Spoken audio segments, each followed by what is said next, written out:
Kenapa sih orang sering bilang usia ideal menikah itu 21 tahun buat perempuan dan 25 tahun buat laki-laki? Angka 21-25 kayaknya sering banget muncul sampai jadi semacam pakem tak tertulis. Emang ada apa sih dengan usia itu? Secara biologis, organ reproduksi perempuan mencapai kematangan optimal di usia 20-an awal. Menurut WHO, usia 20 hingga 35 tahun adalah periode terbaik untuk kehamilan karena resiko komplikasi lebih rendah dibanding usia remaja atau di atas 35 tahun. Nah, angka 21 itu dianggap pas karena siklus menstruasi sudah stabil, rahim lebih siap, dan resiko kesehatan ibu bayi relatif kecil. Kalau laki-laki kenapa 25? Ya karena sperma memang bisa diproduksi sejak remaja.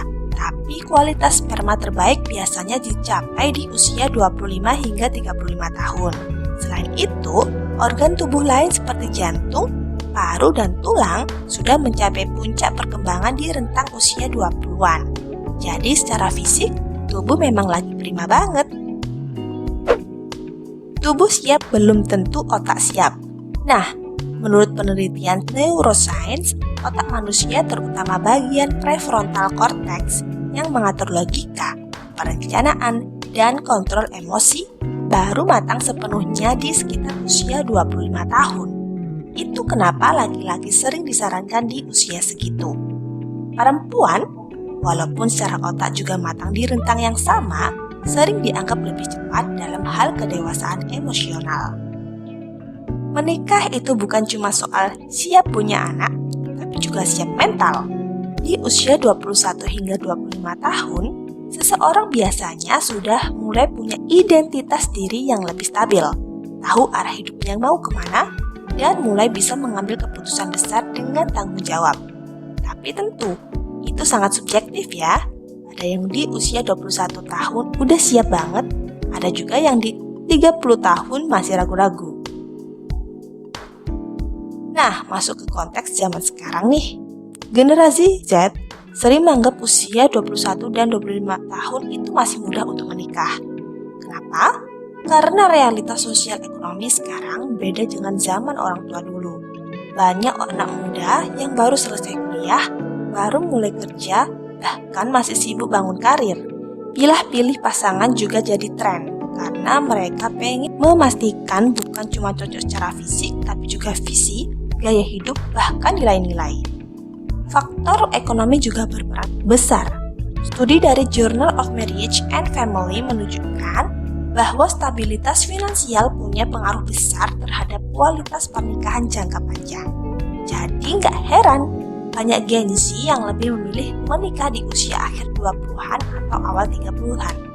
Sebenarnya angka 21 untuk perempuan dan 25 untuk laki-laki itu lahir dari kombinasi antara kesiapan biologis dan psikologis.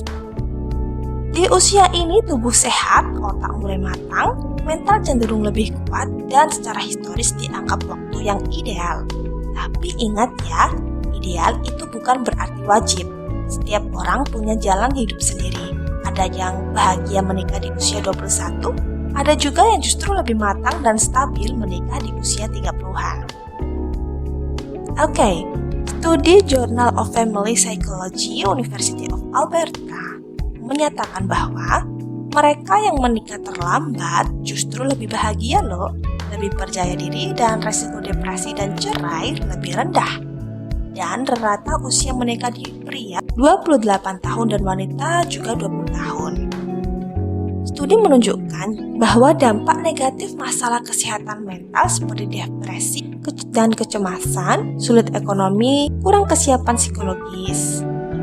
BKKBN merekomendasikan minimal usia 21 untuk wanita dan 25 untuk pria. Penelitian dari Hendra Pratmasihoming 2024 juga sebut pernikahan di usia dini punya tantangan seperti stres, konflik, kesehatan fisik atau mental, dan keterbatasan ekonomi. Jadi sekarang jelas ya, angka 21-25 bukan saklek, tapi berdasarkan kesiapan tubuh, otak, dan finansial.